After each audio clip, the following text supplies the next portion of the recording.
Class one time, he was doing these lidded bowls and had a bunch of legs, and he was going around spending time at every station and helping. He got up to me and he'd seen some of my spindle stuff the day before, and he said, "Oh, you're a spindle turner, you don't need any help." And what Riley says, if you learn to turn, and these other guys say, if you learn to turn spindles, it'll teach you the fine tool control that will let you turn anything. Big bowls or whatever. And Riley says if you learn to turn bowls first, and it seems like 90% of the people want to turn bowls, and bigger is better, but if you learn to turn bowls first, you might learn some methods that will let you hog out a bowl and cut it, but you may not necessarily learn that fine tool control, and you might not be able to turn detailed things. For example, one year there were two wood turners, famous wood turners, who wanted me to make wands for their daughters for Christmas, adult daughters. And one of them he was excellent, all kinds of big stuff, but he couldn't turn thin spindles to save his life. But I made them some wands. Thin spindles are even more difficult. The problem is you get a lot of flex. You hold a spindle by the drive point and the live center, and as it starts vibrating and flexing, it will give you all kinds of grief. One friend of mine said he tried to make wands and he had failure after failure after failure, keep breaking and messing up, until I sent him my document. I put that document, I sent it to... Yeah, you put it on the website. You put it on the website, so that document is there, a PDF file. It's a little bit dated now, and there's some things that are different. I'll talk about it. But I sent him that document, and later that week he sent me a picture of 4 that he made in a row by using that method. So that's what I'm going to show you. And not just wands. I use wands, but also conductor's batons. Anybody sing? Okay. Hello. Playing trumpet? Yeah. Conductor batons, finials for Christmas ornaments, like some of these things, and all kinds of things. You can make with thin spindles, which might take a different technique than table legs and stretchers and things like that if you make furniture. So anyway, how do you control this vibration like this? The biggest thing is to hold one end of it firmly, like in a chuck or some other way, and then when you have flexing, the first third to 1/2 of that piece of wood will be supported, and it'll be much more controlled than if you have points holding both ends. So I'll show some ways. You can put it in a chuck, but I bought this lathe just to turn wands in front of the bookstore. Harry Potter books were being released, and if I put a chuck on it, I would have to make all my wands, that short. There's just not enough space. You can use collets. These 1/2-inch collets are cheap, and you turn a 1/2-inch tenon on your piece of wood, and then you have to hold it into the headstock with a drawbar. Make a drawbar out of a piece of all thread. But I can pass that around if anybody wants to look at it. Anybody want to look at it?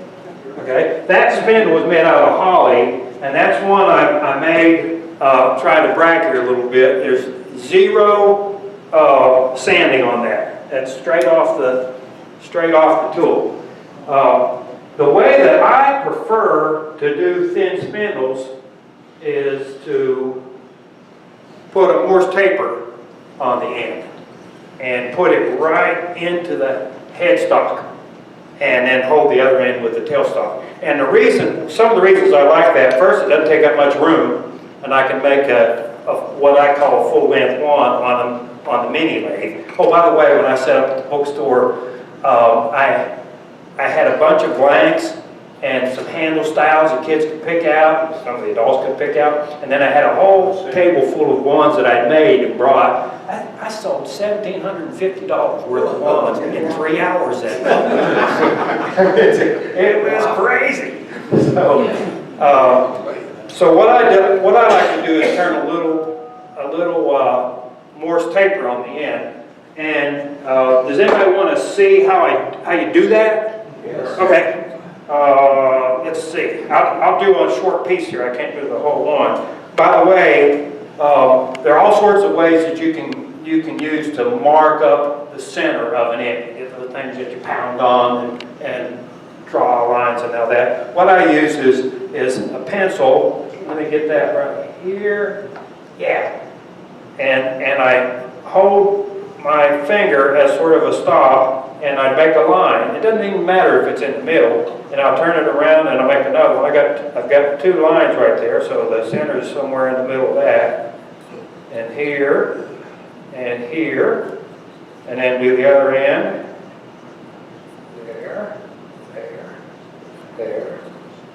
There. I didn't do that one very carefully. This won't matter too much.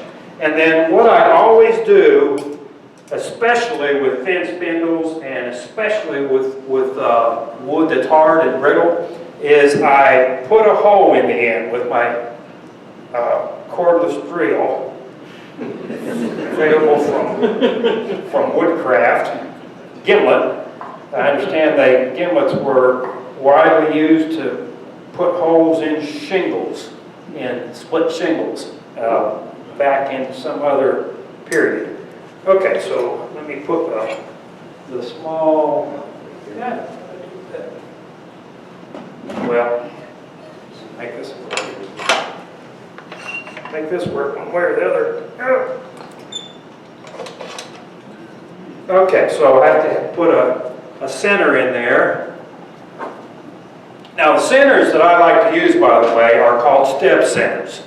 And if you haven't seen any, these are absolutely my favorite. They have spring-loaded points for one thing, and they have a bunch of little points around the edge which grip the wood. But if you do have a problem and get a catch or something, it'll just spin. It won't tear up the wood and all that stuff. So I use step centers for almost all spindles, and they come in different sizes. These are 1/2 inch, but I also have 3/4 inch. I think they make 1 inch or whatever.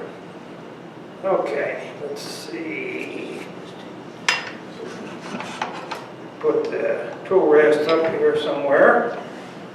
The tool rests that come with these things are usually too short to make long spindles. It's nice to have long. On my big lathes, I have tool rests, the robust tool rests that are 14 or 15 inches long, and so I just welded that one up one day. Okay, let me put some glasses on. I heard somebody say wear glasses. I worked at X10 for years. Can I wear glasses with these things? Yeah. Is that legal? In this state? Okay. Those are too strong. Oh, here's something. Hey, if they're laughing at it, I didn't even tell my jokes yet. I think I told my best jokes the last time about the ADOS. Remember that?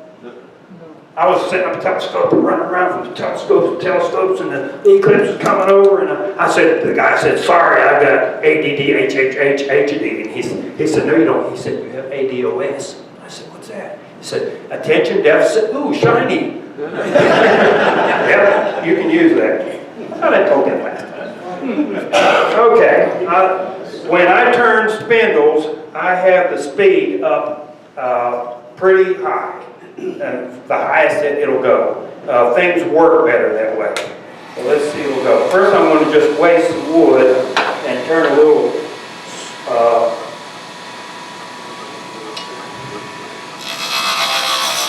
this is a peeling cut is probably the best way to cut wood down. In fact, I've made a skew chisel that's not skewed, it's just straight across, just to do peeling cuts. And then in the document, I showed how I use this little gauge, but I don't use this anymore. A far better way is to use these cheap calipers and set up. So what you do is you take let me turn this off a second. You take a drive center that fits whatever leg you have and mark where it is, where it comes to the end, and then mark that and then measure the diameter with one of these. And I keep these set. I have a large and a small, and I measure the larger diameter on the outside edge. I come back 1/2 inch, I'll tell you why later, and then I measure the small diameter, and then I set these the same way. Okay, so let me get my, okay, here's the reason I use a 1/2 inch, because these different tools that I use, this tool and the party tool, they're 1/2 inch wide, so I can just lay it down and peel it this way, and I've got 2 marks in there that show that are exactly 1/2 inch apart. Now, where did I do with the, oh, just had that party tool, here we go. So I cut down on one side, that's a little bit too high. John, Yes, sir. mention that you ground down the tips of your calipers. Oh, yes. On these calipers, rounded them because it can get caught on the wood. And I found Amazon one time had these for $4 a piece. I bought a dozen of them. So it's, you can get them at Home Depot or whatever. So you just hold it up against there, start in. I've got the small one.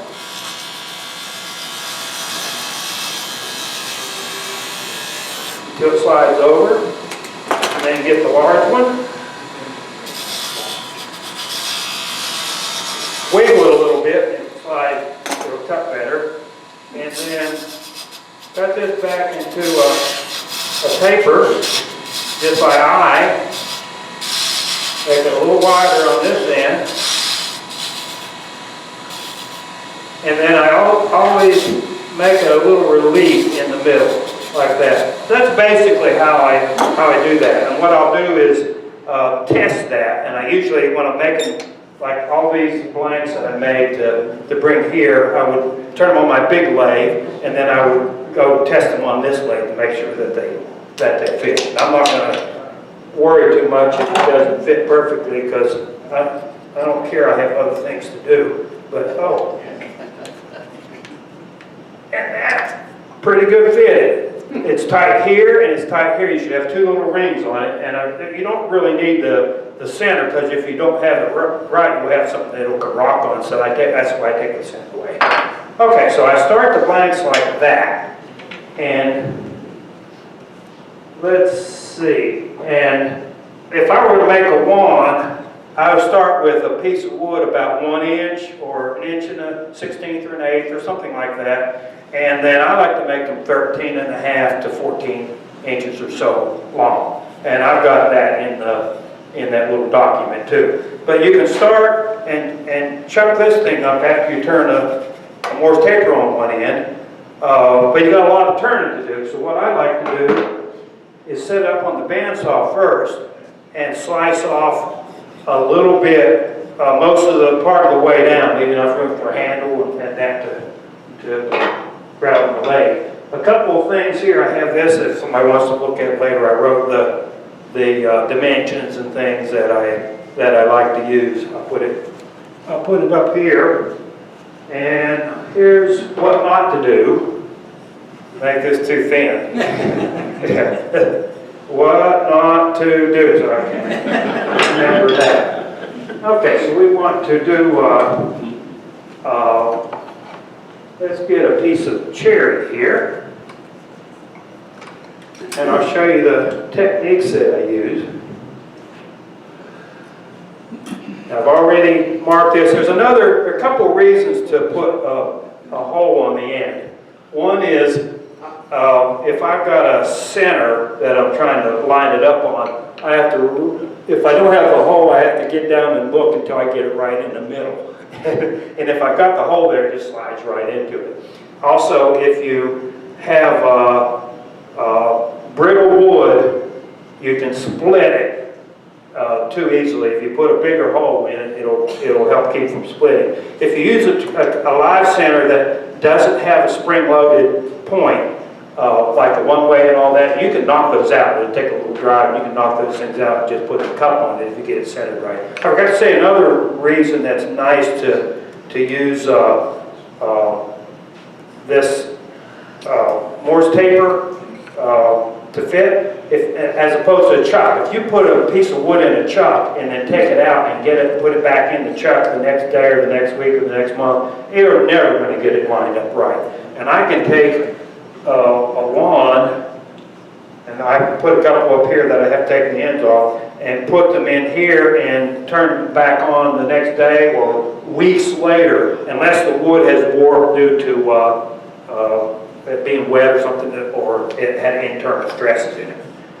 Okay, so the first thing we'll do is line this back up, walk this down, and I'm used to using a Powermatic 3520B, and I have a couple of the Jet 1642s. I keep 2 lathes set up in the shop all the time. A few students come by and all that. By the way, when I teach wood turning, the very first tool in the student's hand is a Skew Chisel. And I've seen so many people that after, wood turning for years, they're scared of the Skew Chisel because they use it, bang, and they don't want to use it after that. And I have remedial classes for people that are afraid of the Skew Chisel, or beginners, even if they've never seen a lathe before in their life. The Skew Chisel is the first thing that they have. And I have a way to teach that's been successful. I've never had one person get a catch in all the dozens and dozens of times that I've done that.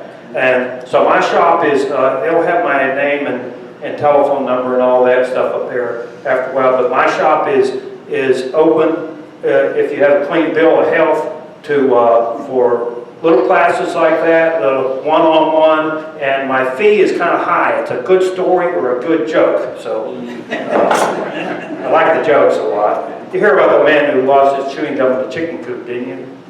Thought he found it 3 times.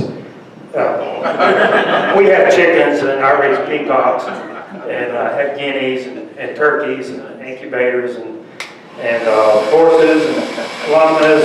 Now, if you turn on the lathe now, you can use to get this down round, you can use a roughing gouge, but I just like to use a Skew Chisel. And one thing about catches, that if you get a lot of catches, you're doing something wrong. And that's not saying I might not get a catch here and blow this whole thing up, but the time I get catches, I've been doing this for about 20 years. The times I get catches are when I'm distracted, like standing up and talking, working in front of a whole room full of people. So I may blow this up, but I like the Skew Chisel in general,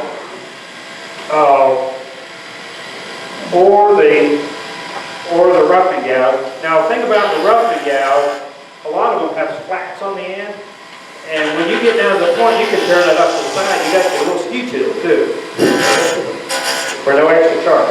That's a Thompson Mark St. Ledger. Mark's a wonderful guy. Everybody's ever used. I forgot to ask how many wood turners there are in here. How many people have lathes? A whole bunch of people. Expert wood turners. Come on up and okay. Do this. And also, might be in kind of a rush here because you only have, they said 45 minutes? Yeah. Can somebody give me a 10-minute warning? Sure. Okay. Okay, so here's I'm using it now, although I don't need it, but here's the primary technique, is to support the wood. I don't use a steady rest or anything. Support the wood with my left hand. I often put it up here, it's just don't hit this on your elbow. I often put my hand up there, my arm up there, couple fingers around the words. There was a catch, I wasn't paying attention. I just rammed it in the wood, and then move it along with the skew. The skew is nice for things like this because it has a nice support all the way over. Now think about tools. You want razor sharp blade tools. If they're not razor sharp, just give up and go pick up fast weaving or something. If you can't get them sharp, learn how to sharpen them. Or you can use these the hunter tools with a little carbide. I brought one somewhere. You can use it just like a gouge. With that, with the other tools, I'll hold this in one hand, put the back part of the handle up against my arm, and then you have really good control over it. The hunter tools are excellent. I brought some samples of some things I like to do, and these little platters I think I brought last time too. I do almost all of those with the hunter tools. This particular little roughing gouge is pretty good to make curves. What I do on these things is I shape the handle first, and then after I get the handle shaped, I'll go and start working on the shaft. And that's where you have to be real careful. One thing about gouges, I'll throw my glasses on the floor. I'll use spindle gouges quite a bit. I keep about 6 of these Thompson 3/8" spindle gouges, exactly the same. When one gets dull, I'll set it aside. And then when they all get dull, I'll sharpen them all at once. I sharpen on a 1200 grit CBM wheel on a format, which I like. And then I polish the edge, and I mean, these things are shaving. You can shave with them. They're that sharp. And the designs, I've made hundreds and hundreds of these things. I'm not going to be real fancy right now. In fact, I hadn't turned anything for 2 years. The last time was at an Aeromont. We had a one-day Aeromont thing, and I taught the Spindles and those little squarish platters and all that. So I got out the big lathe and turned this the other day just to see if I still could. Maple. And then this one is out of a spalted maple, and I turned it on this way. I can pass those around too, I want to see it. Let me interrupt myself because I forgot to show this. Ooh, shiny. Here's an example of thin spindles. I'm not sure we can get it on here. It goes down to from a 1/2 of an inch down to a 1/16 of an inch and about 24 inches. And this is all done. This is a shelving plant from Home Depot. This is all done with no steady rest or anything, using the same techniques I'm using here. And somebody said, "That'd make a good blackboard pointer." So a guy from Australia sent me some wood, and I made a nice little handle for it. So these things. Then here's one from walnut. That's about the same size. And on these things, once you get the end so thin, you can't really use any tailstock support to keep the thing driven into the headstock. So in this case, I just drilled a little hole, and I have a 1/4 inch drawbar that I used to tighten it up, and did the rest of it with that. But, let me see. Oh, here's that tool. Okay, so let me finish shaping this. And there's a lot of things you can do. I brought samples of some of the wands there. A lot of things you can do with texturing and embellishments in that. But the basic idea on these is to shape, whoop, I touched that and I didn't mean to. Just like any kind of wood turning, the better surface, you'll get a better surface if you have a high speed and move the tool slowly. And if you're good and steady and haven't had too much coffee or got more than 4 hours of sleep last night, you can usually get a pretty good surface out of it. So let me finish this up. Now I'm starting to feel some vibration, so I'm going to hold on to this. Notice I rounded this first so I could put my fingers on there without beating it to death. One thing I was going to say, a thin spindle doesn't say anything about size. I have a hoe handle for my favorite shuffle hoe that's about 5 feet long, and I had to make an extension on the blade, and I had to put both ends off the end to get it turned. But it's made out of hickory, about that big around. That's a thin spindle. It vibrates like crazy. I'll use the.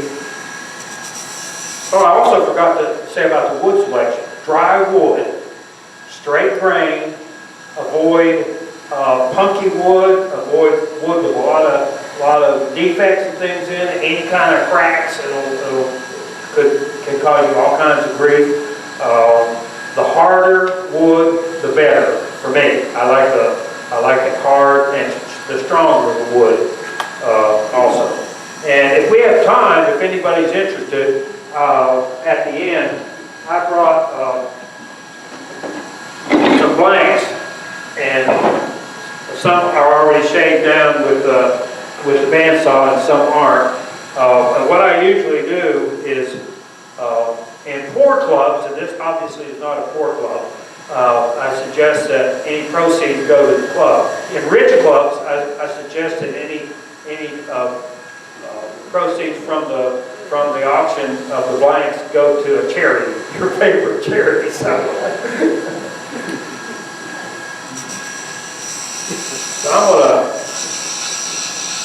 I'm gonna quit shaping this in just a second and go on to the other end.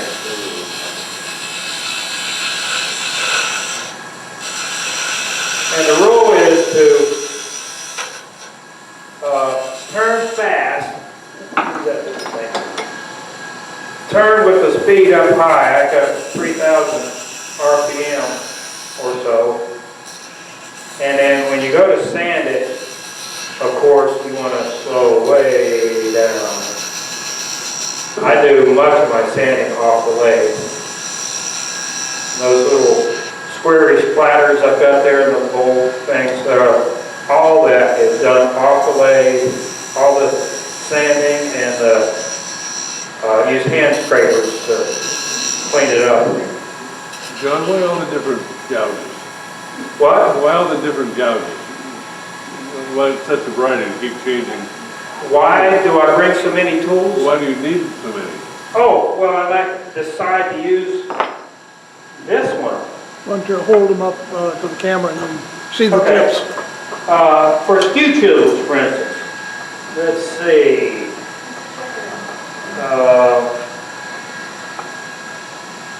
Here are several. Is this good? Here are several skew chisels. One is very wide, and that's for bigger stuff, or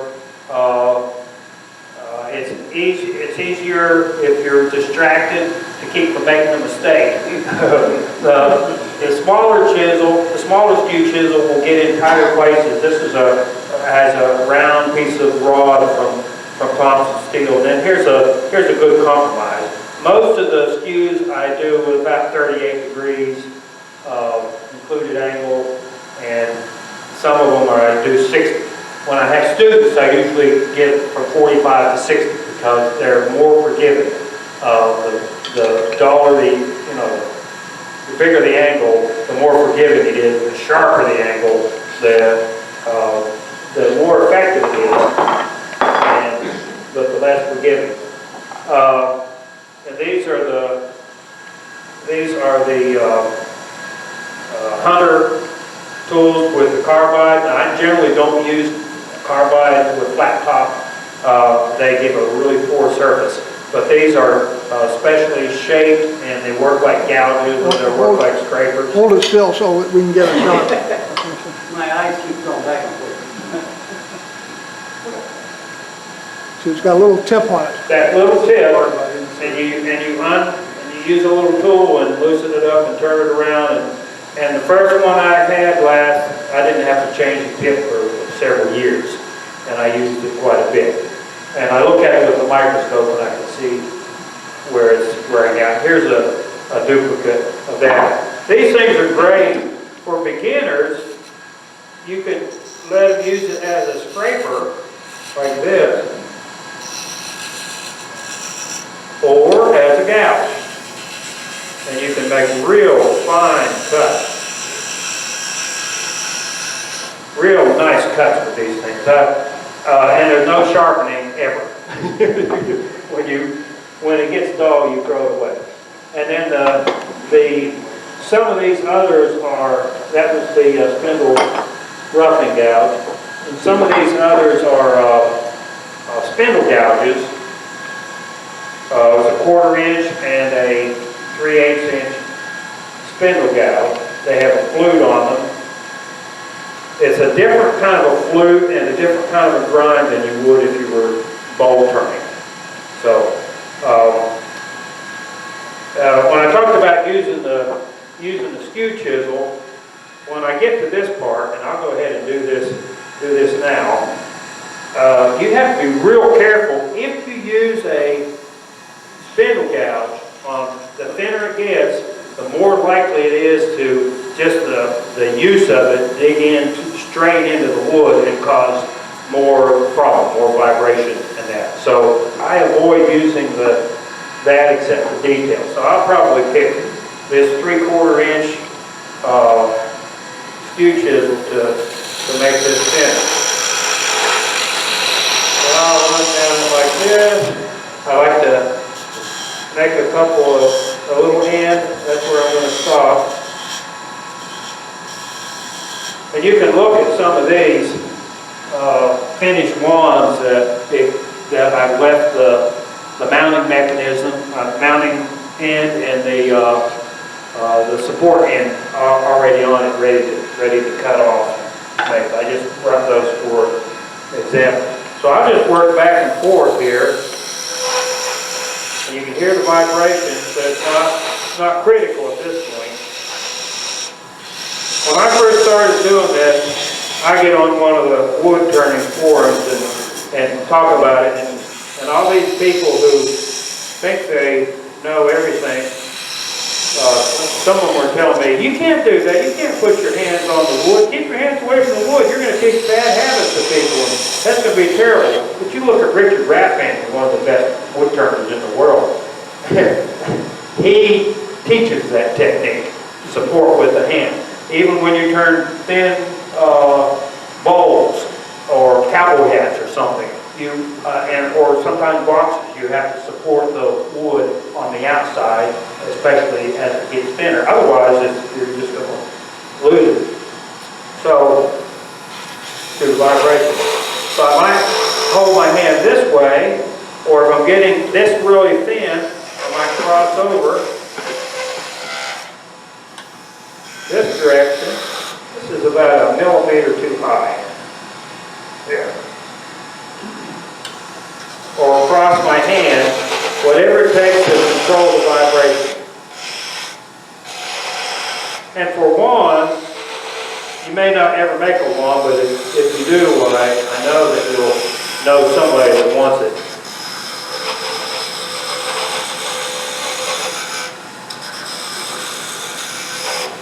I like to put a little variety in the shaft, a little swelling of it or whatever. And I'm getting almost no vibration. This is cherry, by the way. I'm not cutting very cleanly either. See if I can do a better job than that. There, that's better.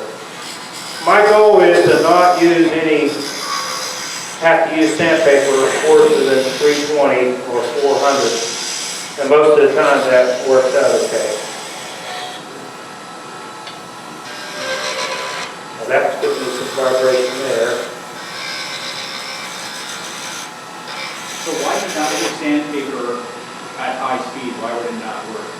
To me, it overheats the wood. It loads up the sandpaper real quick. And if you're doing it very slow, also, I usually put the lathe in reverse. I have a big Cyclone 5 horsepower dust collector and have a nozzle right here. So I put the lathe in reverse, and it's easier to hold sandpaper while spinning. And I'll run the sandpaper up and down while it's spinning at a slow speed, and then I'll stop the lathe and sand it this way. But I just found out years ago that if I sanded at high speed, sandpaper wasn't very effective, and it made the wood hot. It even made checks in it sometimes, little heat checks. So I quit doing that. You burn your fingers too. Oh yeah, that's another thing that Richard. This is another millimeter too high. Richard Raffin says if you're using this method of supporting the wood with anything that you're turning, if your fingers get hot, you're pressing too hard because you're counteracting that pressure from the tool. So you have to keep that in mind. Now, if your lathe will run in reverse and you put it in reverse to sand it, don't forget to put it in forward again and make some more cuts. I've done that, so this tool is working.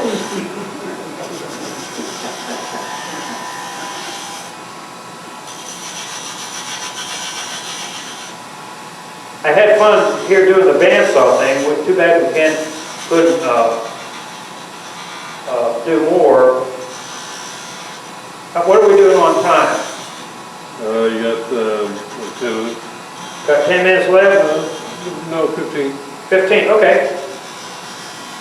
I'll save a few minutes. Is anybody interested in some of those blanks? Maybe? Sure. Yeah. Yes, maybe, no?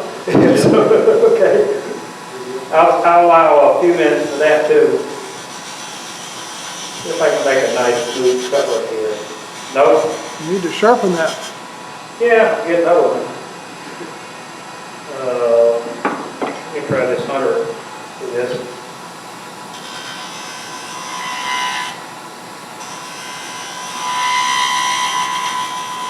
You get this vibration. Do what? You got vibration coming. Yeah. I hear it. And I don't worry too much about the vibration unless it makes it something terrible that I can't get rid of. Okay, so let's come down here and make this. I don't want to spend a lot of time doing the details of this thing when you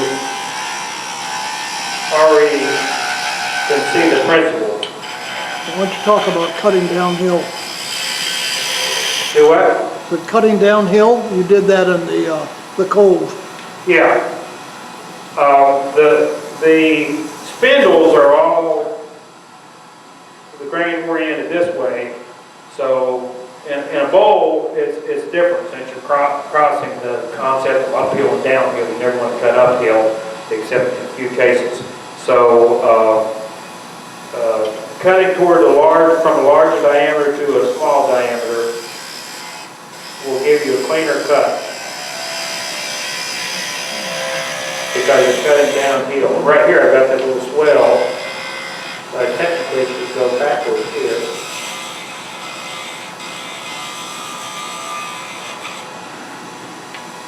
And of course, with everybody watching, you can't do a good job.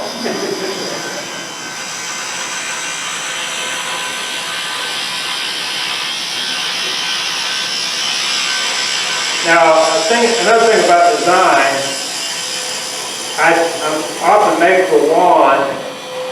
I send out somebody's going to come. I know they're going to come and to have one made. I send out an invitation in Harry Potter speak. All about what to use the wand for and how to take care of it. So you can't use it for evil and things like that. But I'll make the wand to fit their hand. One time a friend of mine called me up. I could make a wand for his nephew, who was a big Harry Potter fan. And I said, sure, no problem, bring him by. And he came by and he got out of his car It's 6'4". I made the biggest honking one I've ever made for him. Is that it right there? The what? Is that it right there? No, this is a tire bumper. I made this huge one, and my friend told me later on the way home in the car, the guy was like 24 or something like that, and he said, "This has been the best day of my life." You know, it kind of cheers up your day. When he watches Harry Potter movies, he keeps it on his mantle in his velvet holder that he made, and he gets it down and he holds it when he watches the movie. And there are a lot of Harry Potter fans. Those ones that I sold at the bookstore, if I made it in front of the person, I charged $25 for it, and I did it kind of quickly and didn't have a lot of detail. The ones that, like this, that have carving and all sorts of detail in it, I'd sell those for, $40 to $60. And I was at a wood turning symposium one time, and a woman who's, I won't say who she is, but they have a respected lathe company, and she wanted a wand, or two actually, for her daughter's birthday, and I didn't want to sell them. I had a display like this. I didn't want to sell them, so I told her they were $100 a piece, and she didn't even bat an eye. But if you want to make money with wood turning, and I don't care about money, I have enough to eat and enough to buy horse feed with, and I'm just not interested in, see, this is turning too fast for this sanding. If you ever want to make money with wood turning, What RPM are you turning? get into this. That's way too high, but then I have to change all this way down. That's the high as you'll go, which is 3,000? 3975. Yeah, but I could turn that down, but I don't care. I can sand that home later. But what I was going to tell you, let me put this in. This is a rider's crop. I took a wand and gave it to a friend of ours who has a horse farm. It's like they have a team of people that go out and compete, and she saw the wand and she wanted to know if I could make rider's crops for her. And this one's made out of rosewood, and I buy these leather things for $3.50, and they come with a rubber handle which I take off and stick on the end of tools sometimes, and turn this from a piece of wood about 8 inches long and drill a hole in it. And the last one I sold, my wife's cousin told his neighbor they were $300. And she didn't care. People spend $60,000 on a horse and $500,000 on a trailer. I mean, $1,000 for a jacket. They don't care. So she picked one out, and I said, for you, special, your friend of my wife's cousin, $200. So, but you could make a lot of money making these things. Yeah, I made a bunch of them, and sold them to that woman. She's tried to pay me $100 a piece, and I wouldn't take it. So she said 75. That was okay. 10 minutes, Jeff. 10 minutes? Okay. So what I would do is sand, and then I would finish down here at the tip if I'm going to put a ball on it or a point, but I never cut all the way through because that can cause fibers to break. It can break through. So I'll cut most of the way through, and then I'll get a little saw, which I had here, but you know what a saw is. Here it is. I'll get a little saw, and I'll saw both ends off, and then I'll finish the ends by hand. If I'm using a friction polish, like a Milan's friction polish, which a lot of these have on it, I'll put that on before I finish it and before I cut it off and do that. one of those ones I passed around, I think that I just made, We sold it. Love the collar? no, the wands. They're right area. They're up there. Oh, okay. One of them has oil on it. It's just what coat oil, a little bit. The other one has some mild friction polish on it. Okay, yeah. This one is kind of simple in design, but it has a lot of chatoyance in it because of the figure of the wood. And this one is, I put just a little couple of raised spots here for some texture when you hold on to it. And that was breaking one of my rules, is not to use spalted wood, because if there's funky spots in it, it could be a problem. But it looked like it was all right to me. Okay, so at this point, I'm not going to go ahead and finish this. Are there any questions that anybody has? No questions? Oh, good. No questions? So everybody's going to run home and make wands and give them to your favorite people? Yeah. Question, right here. How do you put the magic in the wand? The magic is in the soul of the person. So I'm in a wand. Okay. I want to make sure I heard you correctly, because I've had some catches. Am I correct, I heard you correctly, and I saw one of the places the person told me.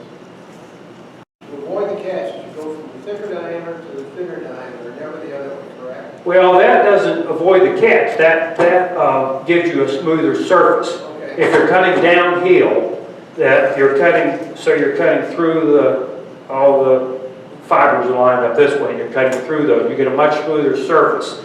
Well, how you avoid the catch is how you present the tool to the lathe. And the way I teach, sometimes, well, for most woodworking clubs, they allow an hour and a half to one of them, say 2 hours for demo, because there's a lot of stuff that we can cover. So a lot of times in a demo like this, I will get somebody that wants to try it and give them that 5-minute or 10-minute lesson and show it. But basically what I do is I turn a piece around like this, and probably put it in a chuck on one end or between centers, it doesn't matter. And then I hand them a skew, and I tell them how to present it. Don't put it toward this, don't put this point into it. Cut on the last half of the skew, and Ride the bevel. do what? Ride the bevel. Well, what I do instead, I tell them about the bevel, but I don't turn the lathe on. And I'm turning the piece like this, and then they're adjusting the tool and getting a feel for it until they can make a little shaving. And I don't start out with a square piece, because that's kind of intimidating, especially to kids and beginner, is taking a turn it around first. So I turn it perfectly round first. It's usually bigger diameter than this. And so then I'll turn it by hand until they can make a shaving. And then I tell them to move down. And then we talk about stance and how to get lined up. And then I watch and I correct and how to keep it, what you do to keep it on the lower half and not to get up to the top until they make some real nice cuts consistently. Then I'll stop and I'll turn the thing down smooth for them so they don't have to work with a bumpy surface, and do it again. And then I'll finally turn it smooth again, and I'll finally turn this lathe on slow speed. It'll go like 50 RPM or something like that, and then let them start making cuts, and then moving and cuts. And we'll correct that. And usually 15 minutes while they're making beautiful cuts on the lathe, and then from there we go to V cuts, and then we go to spindle gouge. Yes. All right, follow up. When you do beads and coves, generally, do you keep your tool rest level with the center of the wood piece, above it or below it, or is it there?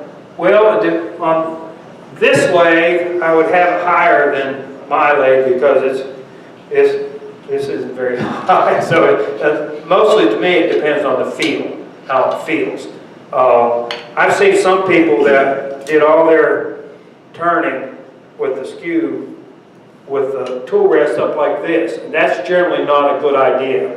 On the other hand, you don't want it down real low either, because then it's hard to control. You want it at a comfortable angle so it touches the wood, and it only comes from experience is all I can say. And you want it fairly close to the work as well. And exactly the same thing with spindle gouges and that as well. These round bars, by the way, I hate them, but it was easy to weld. So I like the robust rest the best. Any other questions? I just have a comment. If you become self-taught, when it comes to spinning things like the drill press, the drill, and the lathe, don't wear gloves. Don't wear gloves. Oh yeah, Don't wear gloves. some people will wear gloves on bowls and that, which because of the fibers get real hot that are spindled, and some people will cut the fingers out. But you can get, or don't have long hair either. Cut all your hair Let's off. put it back. Oh, okay. You can put it back.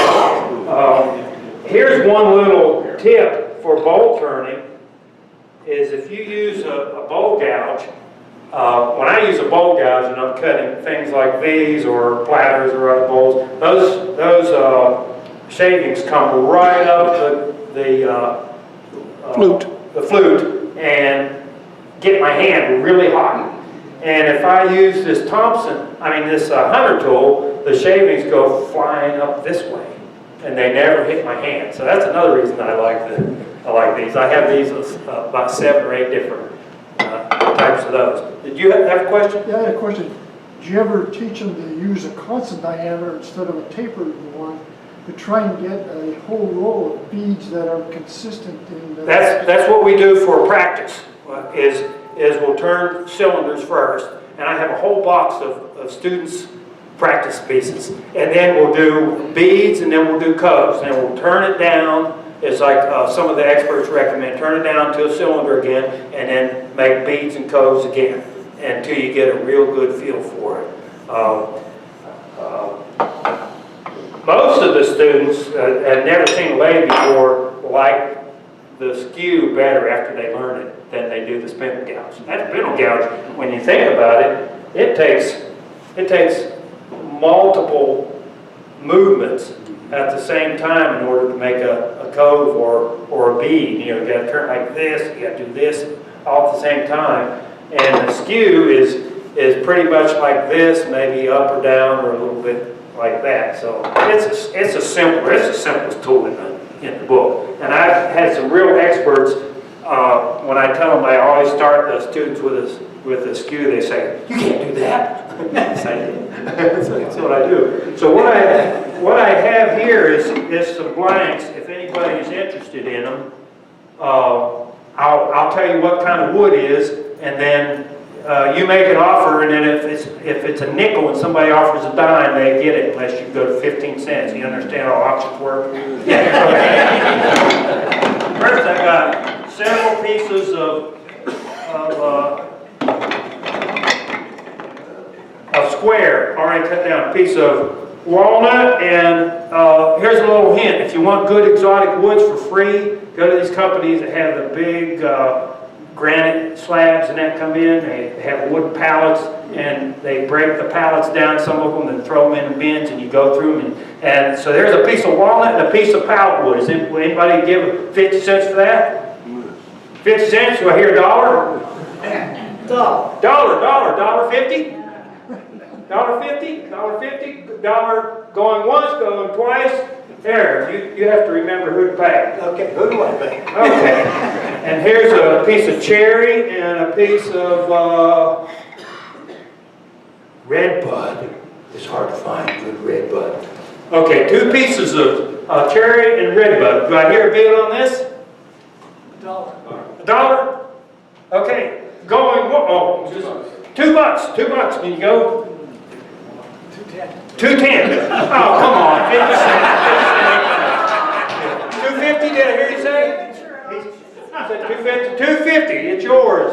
But Don't cheat and not pay. Okay. And here's a piece of epay, which is really hard, and a piece of Eastern red cedar, really soft. Anybody interested in those? $1? $1.01. $2. Okay, $2. Just checking. $2. Epay. He said 2. 202. 250? 250? 3. Somebody said 3. Do we hear 350? Going once, going twice. 250. Okay, now I've got a piece of Wait a minute. Hey, you got 3. 3. Okay, you keep up with that. I can't keep up with that. Okay, a piece of holly and a piece of pallet wood. Who knows what it is? Anybody interested in that? Make a bid. $2. $2 right here. He wants it bad. 3. He'll go for 3. $3.50. You got it. $3.50. Anybody? 4? Okay, and what's left is a piece of magnolia from the Blunt Mansion and Bradford pear. And it had a little, Bradford pear does warp a lot. If you want another talk sometime about what makes things warp a certain way when you cut them and what makes them dry straight, I have a sawmill and I've done some experimenting and thinking about that, but that's enough for another day. So Bradford pear and what was it? You're destined. Magnolia. Magnolia. Magnolia, $2. $2? $2? Going once, going twice, $2. Paid extra because it's work. Yeah. Oh, I've got some holly that's worked like this I used to show. Okay, now here, I've got some pieces. Oh, here's another piece of pallet wood that's square. Okay. A piece of dogwood I cut it in 2006. 1106. It's good and dry. And it's already cut for this shape. And a piece of pallet wood. Do I hear a bid on this? $2. $2. $3. $3. Where's the $10 and $20 bid? $3. What? That $3? Who said 3? Catch. Okay. Pass that back. And here's a piece of mahogany and a piece of Osage orange. This is part of a tree that was at one point the biggest tree. It's 4 foot and over in diameter in Tennessee, and it died, and I got 2 branches. Branches that big. But a piece of Osage, and that's many years old too, and a piece of mahogany. Anybody interested in that? $2? $3. 3. 4. Got 4 going once, going twice. Boy, it's awful chintzy bidding for such Well, a rich log. that was 400. 400. Okay, sold. 400 pennies. Okay, and I've got here, let's see, another piece of Osage, and how about this unknown wood? Somebody can probably recognize it. I forgot to write on it. And a piece of mahogany. Anybody interested in those? $2? Yeah. Okay. Anybody else? Sold. Sold. She wants to go home. She's so almost done here. 3 pieces. $5. Maple. You've heard of maple? Osage orange and cherry from the farm. Okay, this Osage orange is also from the farm. I don't think the maple is. It's from a friend's farm. Okay, I've got 3 pieces here. One square. You can cut it into little things. You can make pins out of it or whatever you want. 3 pieces here. It ought to be worth at least an opening bid of $3. $1 each. $3? Oh, who will go for $3.50? 4. 4. Whoa. 4. Going once, 4 going once, 4 going twice, sold for $4. Okay. All right, well, that's all I have.